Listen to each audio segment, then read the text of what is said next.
We'll look at the trajectory of the trade talks between the EU and the UK ahead of Ursula von der Leyen, the European Commission President's visit to London tomorrow to meet with Boris Johnson, the UK Prime Minister.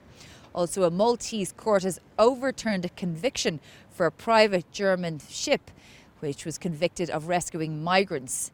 And Charles Michel, the President of the European Council, has offered EU support to Australia for its deadly bushfires. The EU Commission's President Ursula von der Leyen is meeting with British Prime Minister Boris Johnson for the first time in London this Wednesday. With phase one of the Brexit negotiations practically over, it's time to think forward and talk about what the future holds for the relationship between the EU and the UK. So what can we expect from this meeting? What is really at stake? I think this meeting is going to really set the tone for the relationship. Ursula von der Leyen is new President of the European Commission. She took office just last month.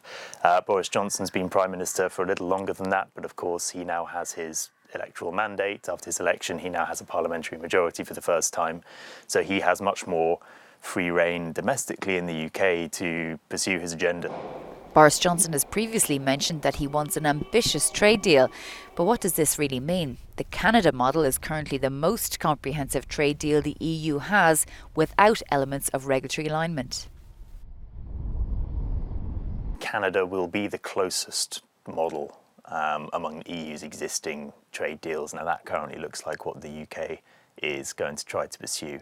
It's very interesting in that I think it's probably the first trade deal in the history of the world that we negotiated from a point of a closer relationship into a looser one. Both sides have 11 months to conclude the agreement. Boris Johnson says the negotiations will not be extended beyond this deadline, but the EU says this is unrealistic.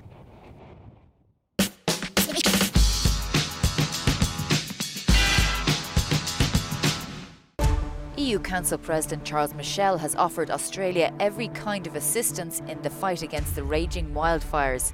The EU and the member states were ready to do more, Michel wrote on Twitter. Europe stood with all Australians affected by the disaster, he said.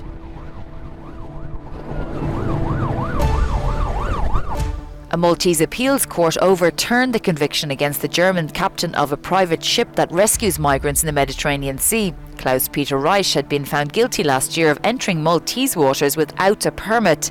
After the ruling, he issued a sigh of relief on Twitter as the court also revoked his €10,000 fine.